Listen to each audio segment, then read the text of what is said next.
الحمد لله الحمد لله وكفى وسلام على عباده الذين اصطفى أما بعد فأعوذ بالله من الشيطان الرجيم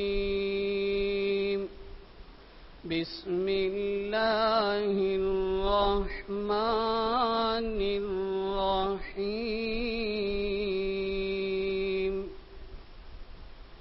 اليوم يئس الذين كفروا من دينكم فلا تخشوهم واخشون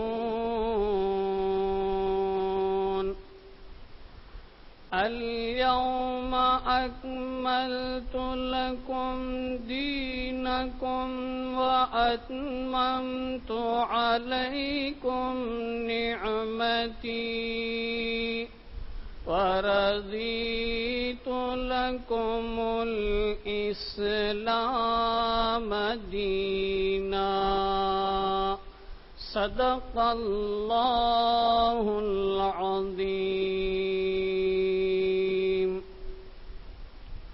قابل قدر معزز سامعین، السلام علیکم ورحمۃ اللہ وبرکاتہ.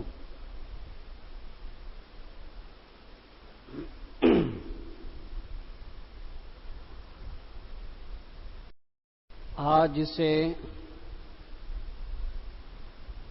تقریباً 1450 سال پہلے سورہ مائدہ کی یہ آیات جو ابھی ہم نے خطبے میں آپ کی خدمت میں پڑھ کر سنائی ہے نازل ہوئی.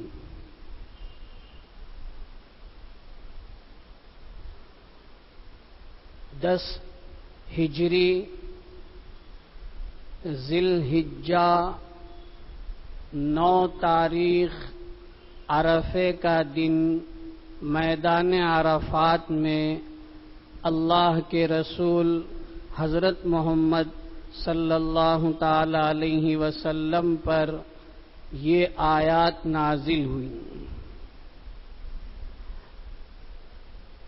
ان آیتوں میں پہلے اللہ یہ فرماتے ہیں الیوم، آج کے دن، یعنی سن 10 ہجری 9 عرفہ کا دن، 9 ذی الحجہ عرفات کے میدان میں اللہ کہتے ہیں کہ آج کے دن یئس الذین کفروا من دینکم، یئس الذین کفروا، کافر نا امید ہو گئے، مایوس ہو گئے، من دینکم، تمہارے دین کو شکست دینے سے، تمہارے دین کو مغلوب کرنے سے، تمہیں بے نام و نشان کرنے سے یہ کافر مایوس اور نا امید ہو گئے. اب ان کی طاقت نہیں رہے گی، ان کی ہمت نہیں ہوگی کہ اسلام کے خلاف، مسلمانوں کے خلاف کوئی پروپیگنڈا کریں، کوئی سازش کریں، کوئی دھوکہ بازی کا کام کریں. ان کی ہمت ہم نے توڑ دی ہے. الیوم یئس الذین کفروا من دینکم، ان کافروں کو آج سے کوئی طاقت نہیں ہوگی کہ اسلام کو مٹا سکیں، مسلمانوں کو پورے طور پر ختم کر سکیں، دین کو مٹا سکیں. ایسا نہیں ہو سکتا، یہ مایوس اور نا امید ہو چکے ہیں۔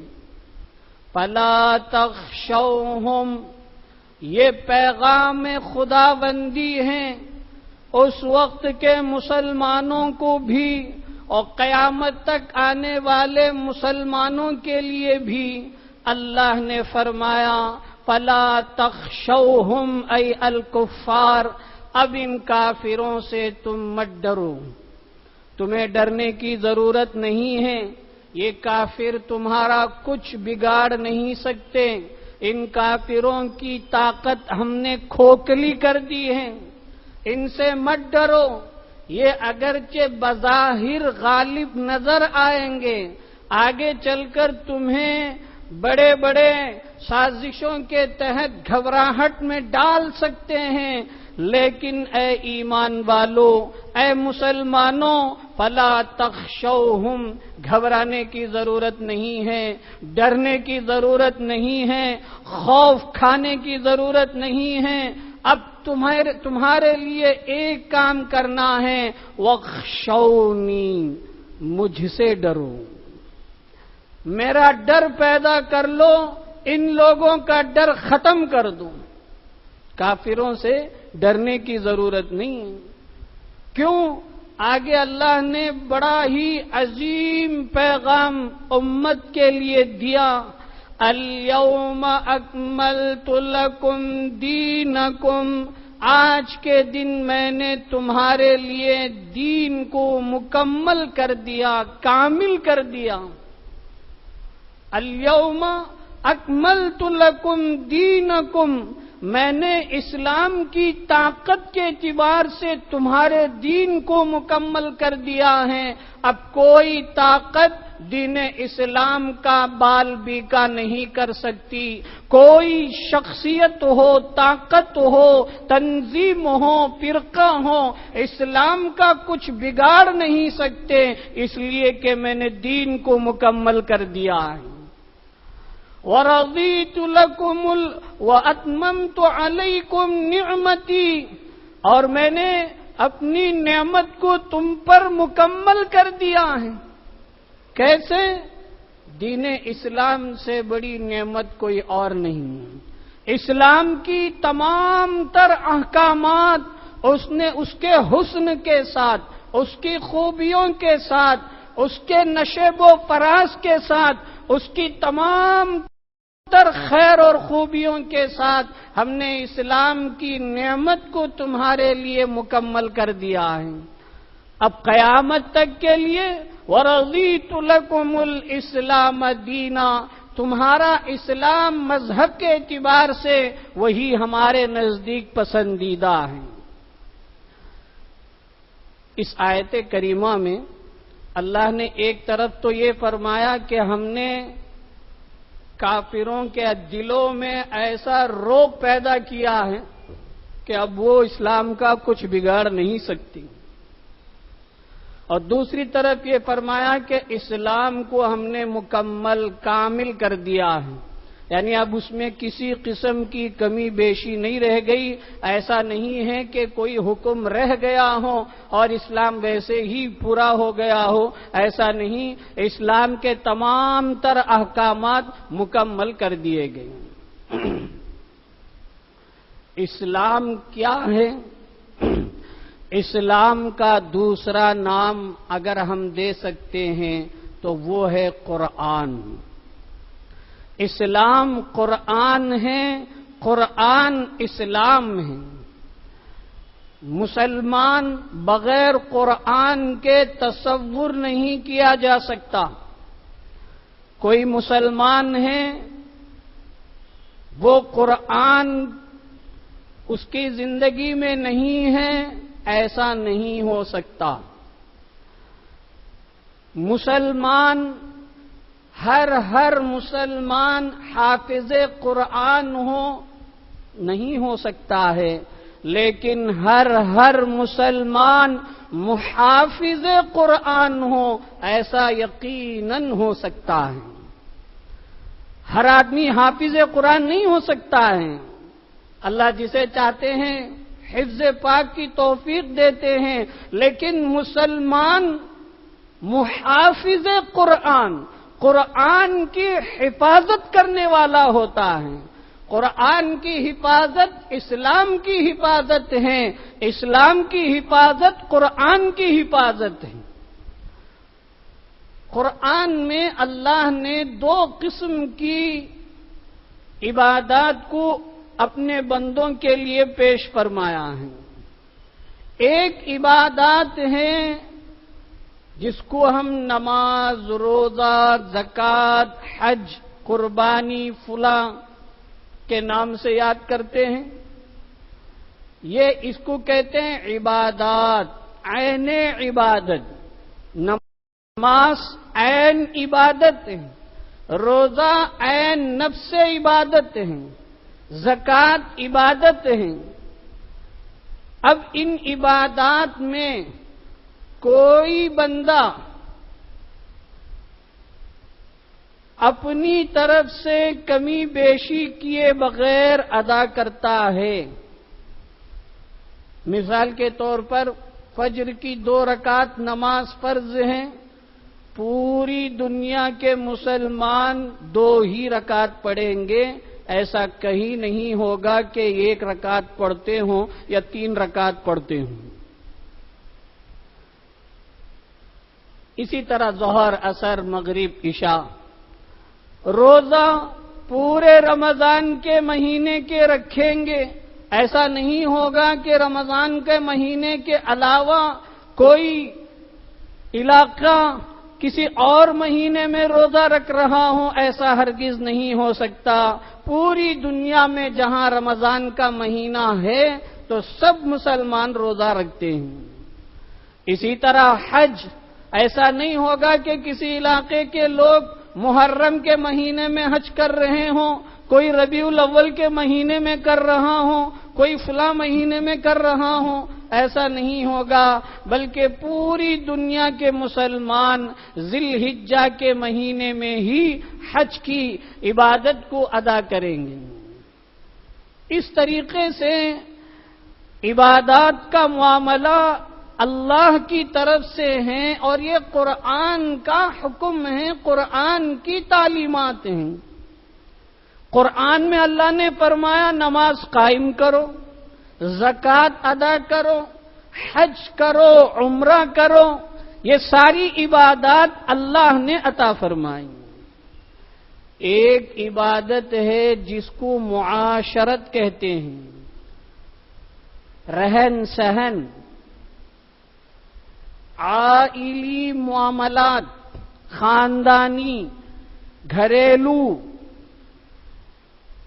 اس کو سمجھنے کے لیے جیسے نکاح ہے، جیسے اللہ نہ کرے کسی خاص عذر کی بنیاد پر طلاق خلا ہے، اور وراثت کا مسئلہ ہے، عدت کا مسئلہ ہے، یہ جو مسائل ہیں ان کو کہتے ہیں معاشرتی معاملات، عبادات۔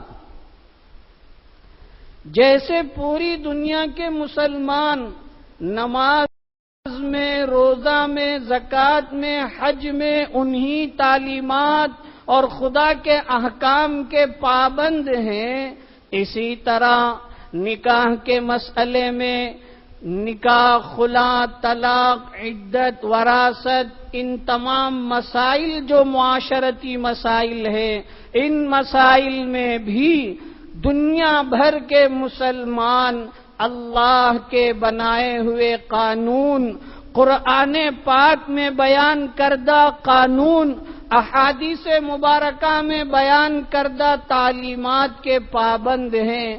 کوئی مسلمان نکاح کے معاملے میں خدا کے قانون سے ہٹ کر نہیں کر سکتا ہے، کوئی مسلمان کسی اور طور طریقے سے اپنے معاشرتی معاملے کو انجام نہیں دے سکتا ہے۔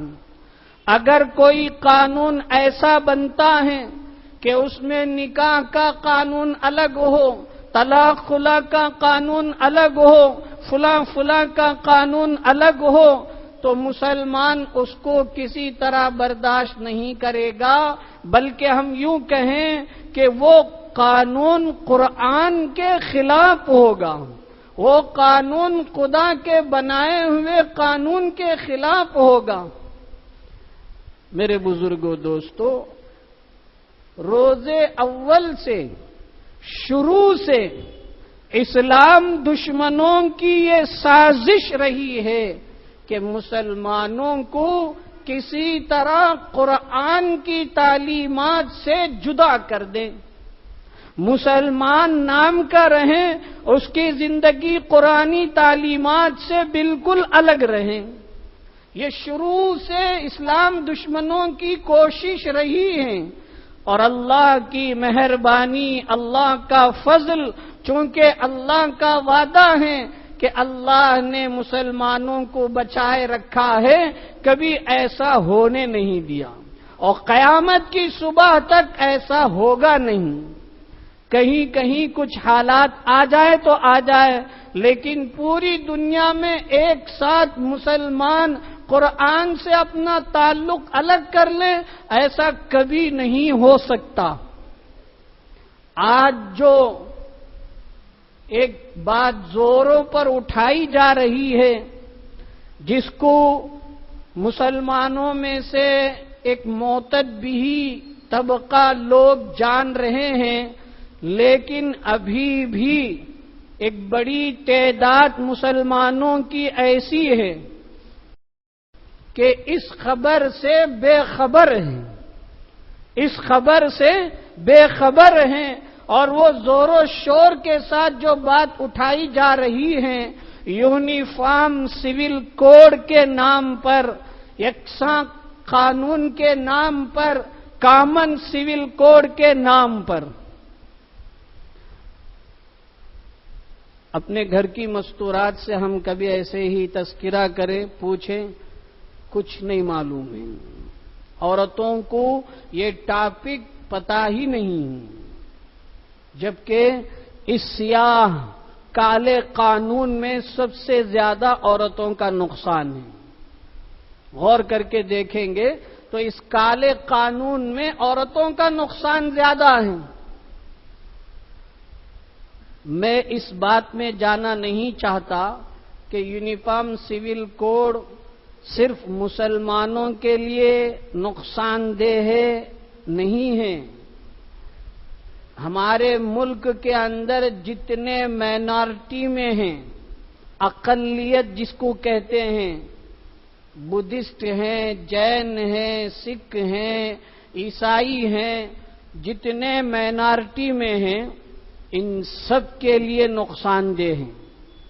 اور اگر ہم تاریخ اور جنرل نالج زیادہ رکھتے ہیں تو ان کو یہ بات اور اچھی طریقے سے سمجھ میں آئے گی کہ مسلمانوں سے بڑھ کر، مائنارٹی سے بڑھ کر، خود غیر مسلموں کے لیے سب سے بڑا مسئلہ ہے۔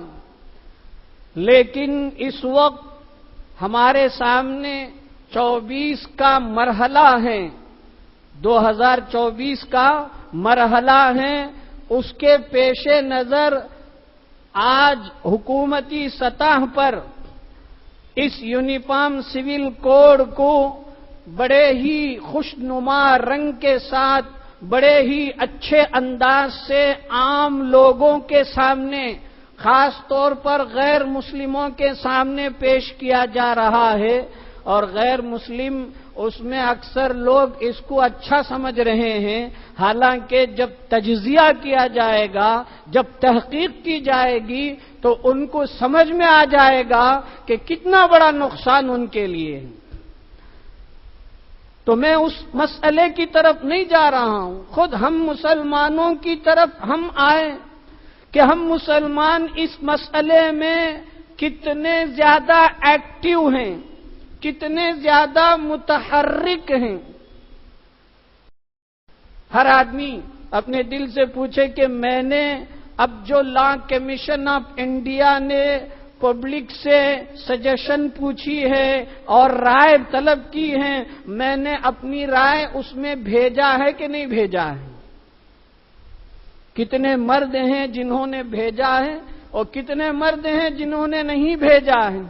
ایک اندازے کے حساب سے ایک صاحب نے بھیجا ایک موٹے موٹے اندازے سے کہ یونیفارم سول کوڈ چاہیے، ایسی رائے تقریباً 65% آئی ہے، 65%، اور نہیں چاہیے 30% آیا ہے. یونیفارم سول کوڈ نہیں چاہیے 30% آیا ہے، اور چاہیے ضرورت ہے ملک میں ایسا قانون ہو، اس کے لیے 65 سے زیادہ فیصدی لوگوں نے رائے پیش کی ہے. اب بتائیے مسلمان فقط کتنے ابھی بھی ایسے ہیں. حالانکہ یہ یونیفارم سول کوڈ صرف مسلمان کا مسئلہ نہیں ہے، لیکن مسلمان اگر بیدار ہو جائیں، چونکہ مائنارٹی میں سب سے زیادہ میجارٹی والے مسلمان ہیں، تو اگر مسلمان پورے طور پر بیدار ہو جائے تو پھر بھی انشاءاللہ اللہ کی ذات سے امید ہے کہ یہ کالا قانون دب کر ختم ہو جائے. بعض لوگ مسلمانوں میں ایسے ہیں جو کہہ رہے ہیں، بڑے بڑے پروفیسر ہیں، وہ کہہ رہے ہیں کہ یہ ہونا چاہیے. وہ اندھے ہیں، بہرے ہیں، گونگے ہیں، ان کو اسلام کا کوئی واسطہ نہیں، انہیں تو بس دشمنوں کو خوش کرنا ہے. قرآن پاک کی آیتیں جب ہم پڑھتے ہیں تو اس میں اللہ تعالیٰ نے بڑے ہی اچھے انداز سے فرمایا کہ کبھی دشمن یہود ہوتا ہے، کبھی دشمن نصارہ ہوتا ہے، کبھی دشمن غیر مسلم ہوتا ہے، کافر ہوتا ہے، لیکن کبھی دشمن اپنا بھی ہوتا ہے. یہ ایسے ہی لوگ ہیں جو مسلمانوں میں سے جو مسلمان اس یونیفارم سول کوڈ کو نافذ اور جاری کرنے کی بات اور رائے پیش کرتا ہے، وہ مسلمان کا دشمن ہے، خیرخواہ اور مسلمان نہیں ہے. مسلمان کا خیرخواہ نہیں ہے وہ، اس میں کوئی دو رائے نہیں ہے. یونیفارم سول کوڈ آنے سے کیا نقصان ہوگا؟ قرآن کہتا ہے فَانْكِحُوا مَا طَابَ لَكُم مِّنَ النِّسَاءِ مَثْنَىٰ وَثُلَاثَ وَالرُّبَاعَ، کہ مسلمانوں اگر تم نکاح کرنا چاہو تو 2 نکاح کرو، 3 کرو، 4 کرو، تمہیں اجازت ہے. یونیفارم سول کوڈ کہتا ہے کہ صرف ایک شادی کر سکتے ہیں، 2-3 کی اجازت نہیں ہے. عورتوں سے ہم کہیں اگر یہ قانون بن جائے گا تو اس میں پس پردہ عورتوں کا نقصان ہے، لیکن یہ قانون بنانے والے شوشہ یہ چھوڑ رہے ہیں کہ ہم عورتوں پر ظلم ہونے سے بچا رہے ہیں، ان کے ساتھ انصاف کر رہے ہیں. خدا کا بنایا ہوا قانون کیا کسی کو نقصان پہنچا سکتا ہے؟ کسی کے لیے عیب ہو سکتا ہے؟ 4 نکاح کی بات اسلام قرآن کہتا ہے، یونیفارم سول کوڈ کہتا ہے کہ 4 نکاح نہیں، صرف 1 کی اجازت. اب بتائیے یہ قانون قرآن کے خلاف، اسلام کے خلاف ہے کہ مطابق ہے؟ قرآن کہتا ہے کہ اگر کسی کا انتقال ہو جائے، اس کے بچے ہوں، لڑکے بھی ہوں لڑکیاں بھی ہوں، تو لڑکوں کو ڈبل ملے گا، لڑکیوں کو سنگل ملے گا وراثت کے مسئلے میں. یونیفارم سول کوڈ کہتا ہے کہ ایسا ڈبل سنگل نہیں، سب کو ایکوالٹی کے ساتھ یکساں طور پر برابر ملے گا. یہ قرآن کے خلاف ہے کہ نہیں ہے؟ ایک عجیب بات نقطے کی طور پر سمجھ لیجئے، اللہ نے قرآن میں نماز کا حکم فرمایا، تفصیل نہیں بتائی. اتنا فرمایا اقیموا الصلاۃ، نماز قائم کرو. پورے قرآن میں کہیں نہیں ہے کہ فجر کی 2 رکعت پڑھو، ظہر کی 4 پڑھو، مغرب کی 3 پڑھو، عشاء کی 4 پڑھو، اور ایسے پڑھو، اس میں یہ پڑھو، اس میں یہ پڑھو. پورے قرآن میں کہیں تفصیل نہیں، تفصیل پیغمبر نے بتائی. اللہ نے کہا اقیموا وآتوا الزکاۃ، زکات قائم کرو. پورے قرآن میں کہیں نصاب کو بیان نہیں کیا کہ کون زکات ادا کریں، کس کو زکات دینا ہے وہ بتایا. انما الصدقات للفقراء والمساکین والعاملین والمؤلفۃ قلوب، یہ تو بتایا کہ کن کن کو دینا ہے، لیکن کب دینا ہے، کس کے اوپر واجب ہے، قرآن نہیں بتایا، حدیث میں آ رہا ہے. حج کے احکام قرآن میں نہیں، حدیث میں ہیں. لیکن معاشرتی مسائل، وراثت کا مسئلہ اللہ نے ایک ایک کر کے کھول کھول کر بیان فرمایا۔ سورہ نساء اٹھائیے، اٹھا کر وہ رکوع پڑھیے جس میں فرمایا یوصیکم اللہ فی اولادکم للذکر مثل حظ الانثیین، بڑی تفصیل کے ساتھ، ایک بیٹی ہو تو کتنا ملے گا، ایک سے زیادہ بیٹیاں ہو تو کتنا ملے گا، ماں کو کتنا ملے گا، باپ کو کتنا ملے گا، بھائی بہنوں کو کتنا ملے گا، باپ کو کتنا ملے گا، اور اگر کوئی ایسا ہے جس کی کوئی وارث نہیں ہے تو اس کا پراپرٹی اور جائیداد کیسے تقسیم ہوگا، اللہ نے تفصیل کے ساتھ بتایا۔ اب یہ لوگ کہتے ہیں کہ نہیں سب کو برابر ملے گا، قرآن کے خلاف ہے کہ 4 نکاح کا مسئلہ قرآن تفصیل کے ساتھ بیان کر رہا ہے، یہ قانون کہتا ہے کہ یہ ایک ہی ہے۔ ایک مسئلہ قرآن کا یہ ہے متبنہ، اڈاپٹ کیے ہوئے بچے، لے پالک بچے، اس کا حکم کیا ہے؟ لے پالک بچہ باپ کی پراپرٹی، ماں کی پراپرٹی کا وارث نہیں ہوتا ہے شریعت کے حساب سے، اس لیے کہ وہ حقیقی بچہ نہیں ہے۔ ہاں اگر ماں باپ کی پراپرٹی میں خوشی سے کچھ دے دیں، 1/3 میں سے کچھ دے دے، وصیت کر دے تو اس کی گنجائش ہے، لیکن وارث بن کر اسے کچھ نہیں ملے گا۔ یونیفارم سول کوڈ کہتا ہے کہ حقیقی بچے کی طرح متبنہ اڈاپٹ کیے ہوئے بچے کو بھی ملے گا۔ مرد عورت، ایک اجنبی مرد ایک اجنبی عورت اگر جنسی تعلق قائم کرتے ہیں بغیر نکاح کے تو قرآن اس کو زنا کہتا ہے، شریعت اس کو بدکاری کہتی ہے، اور اس کی سزا بڑی سنگین ہے۔ شادی شدہ ہو کر زنا کرے تو پتھر مار مار کر سنسار کر کے اس کو موت کے حوالے کیا جائے گا، اور اگر غیر شادی شدہ مرد عورت اس طریقے سے زنا کاری کریں تو پھر ان کو کوڑے لگائیں گے۔ یہ سزا ہے، اتنی بڑی خطرناک گناہ کی چیز ہے، لیکن یونیفارم سول کوڈ کہتا ہے اس میں کوئی حرج نہیں ہے، اس میں کوئی حرج نہیں ہے۔ بتائیے یہ قرآن کے خلاف، اللہ کے قانون کے خلاف نہیں تو اور کیا ہے؟ تو اس یونیفارم سول کوڈ نہیں بلکہ اس کو اور نام دیا جا سکتا ہے، یہ قرآن کے خلاف پیغام ہے، یہ اللہ کے احکامات کے خلاف ہے۔ اس لیے میرے دوستو بزرگوں، یونیفارم سول کوڈ کیا ہے؟ سب لوگ سوشل میڈیا جاننے والے ہیں، استعمال کرنے والے ہیں۔ لا کمیشن نے صرف 1 مہینے کی مہلت دی، اب آپ لوگوں کو معلوم ہونا چاہیے کہ اس 1 مہینے میں سے کتنے دن باقی ہیں، کتنے دن باقی ہیں؟ صرف 1 ہفتہ باقی ہے۔ آئندہ جمعہ 14 تاریخ تک اس کا لاسٹ وقت ہے۔ اب بتائیے ہم مسلمانوں کو اس مسئلے میں فکر مند ہونا ہے نہیں ہونا ہے؟ اس لیے پہلی فرصت میں آل انڈیا مسلم پرسنل لا بورڈ کی طرف سے آئے دن ہدایات، رہنمائیاں مل رہی ہیں، اور لوگوں کو اتنی آسانی کے ساتھ اپنی رائے پیش کرنے کے لیے انہوں نے خاکہ بنایا کہ ہمیں کچھ نہیں کرنا ہے، یا تو لنک جو دی جا رہی ہے اس کو کلک کر کے بس میل کر دینا ہے، یا کیو آر جو بار کوڈ دیا گیا ہے اس کو اسکین کر کے اس میں سارا مضمون لکھا ہوا ہے۔ ہمیں کچھ نہیں کرنا ہے، ہمیں اس میں اپنا نام بھی ٹائپ نہیں کرنا ہے۔ اگر ہمارا پہلے سے میل آئی ڈی ہے اور ہمارے موبائل میں ہم نے وہ اوپن جی میل کر دیا تو پورا مضمون آ جاتا ہے، بس اس کلک ایرو مارک بٹن کو ہمیں دبانا ہے تو ہماری رائے لا کمیشن تک پہنچ جائے گی۔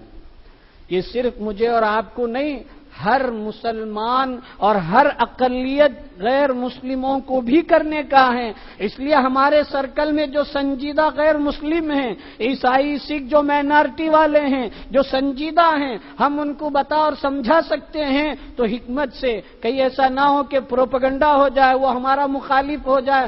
ایسا ہے تو بس ہم خاموشی اختیار کریں اور ہم خود پہلی فرصت میں اس کو کریں۔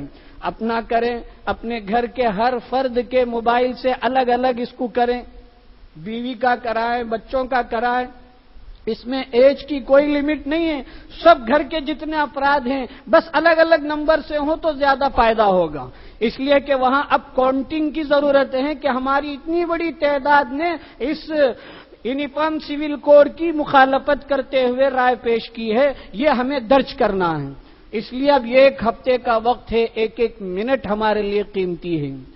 کوئی اگر یہ کہتا ہے کیا ہو جائے گا، جو ہونا ہے وہ ہو کر رہے گا، تو اس سے بڑا بے وقوف، اس سے بڑا بد نصیب، اس سے بڑا کم عقل کوئی نہیں ہے جو یہ کہے گا کہ کیا ہو جائے گا، جو ہونا ہے وہ ہوتا ہے۔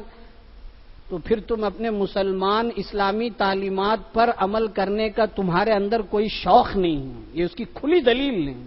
اور میں ایک کڑوی سچی حقیقت آپ کو بتا رہا ہوں، یہ یونیفارم سول کوڈ پورے ملک کے لیے لایا جا رہا ہے، ہمارے شہر میں بہت پہلے سے جاری ہے۔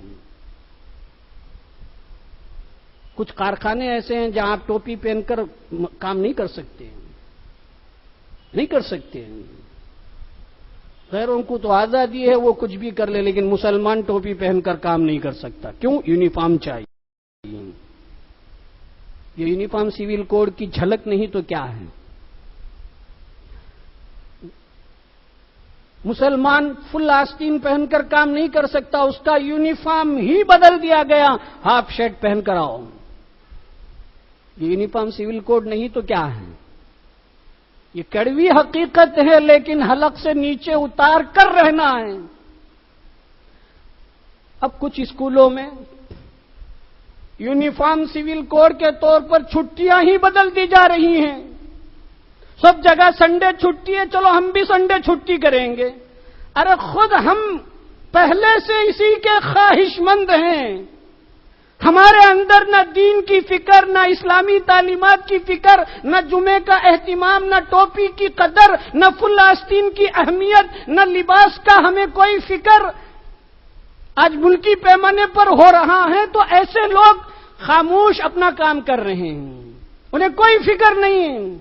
اور ایک بات یاد رکھ لیں میرے دوستوں، بزرگوں، عزیزوں، جب بھی اسلام کے خلاف کوئی پروپیگنڈا ہوا ہے یا ہوتا ہوگا، اس وقت جو بھی مخالفت کرنے والے ہوتے ہیں وہ اللہ سے ڈرنے والے علماء حق ہوتے ہیں، عالم دین ہوتے ہیں، اللہ کا دین کو جاننے والا ہوتا ہے، انہی سے اللہ کام لیتا ہے، قیامت تک لیتا رہے گا، یہ انبیاء کے وارث ہیں، انہی سے کام ہوتا رہے گا۔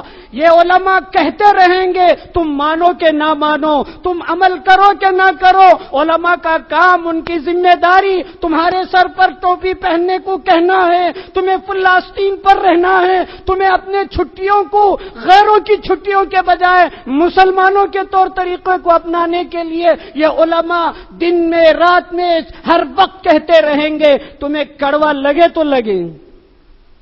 اس لیے میرے دوستو بزرگوں، ہم اپنے اندر تبدیلی لائیں، اپنے علاقے کے حساب سے بھی سوچیں، ملک کی سطح پر بھی سوچیں کہ آج کیا ہو رہا ہے، کیا کیا ہو رہا ہے، ہم اپنے اندر بھی تبدیلی لائیں۔ اللہ تعالی ہم سب کو صحیح سمجھ کی توفیق عطا فرمائے۔ اس وقت 2 کام کرنا، ایک کام یہی کہ ہر فرد اپنے موبائل فون کے ذریعے سے لا کمیشن کو اپنی رائے کہ میں یونیفارم سول کوڈ کو نہیں چاہتا ہوں، اس کے لیے جتنا اچھا جملہ آپ عربی میں انگریزی میں لکھ سکتے ہیں لکھ کر آپ ضرور 14 تاریخ سے پہلے اس کام سے فارغ ہوں، خود کریں، اپنے گھر والوں کو کرائیں، اپنے جتنے سرکل ہیں۔ آج سے ہمارا تذکرہ، ذکر، گفتگو کا محور، ٹارگٹ یہی ہونا چاہیے، جو بھی ملے ہم پہ پوچھے اس سے، بھئی تم نے میل کر دیا ہے، تم نے اپنی رائے پیش کر دی ہے، نہیں کیا ہے تو اپنے سامنے کرائیں، انشاءاللہ اس کا ضرور فائدہ ہوگا۔ یہ اسباب کے درجے میں ہیں۔ اس کے ساتھ ساتھ میرے دوستو بزرگوں، دعا ایسی چیز ہے جو ساری چیزوں کو بدل کے رکھ دیتی ہے۔ دعا ایسی چیز ہے جو ساری چیزوں کو بدل کے رکھ دیتی ہے، اس لیے اجتماعی، انفرادی، جیسے جیسے موقع ہو اللہ سے ہم مانگیں۔ اے اللہ ہم کمزور بندے ہیں، آپ کی طاقت بڑی ہے، اے اللہ اس کالے اور سیاہ قانون کو بننے اور اس کو نافذ کرنے سے اے اللہ بچا لیجئے، اور ہمیں آزادی کے ساتھ اپنے مذہب پر عمل کرنے کی توفیق عطا فرمائیے۔ یہ دعا اہتمام سے ہم کریں۔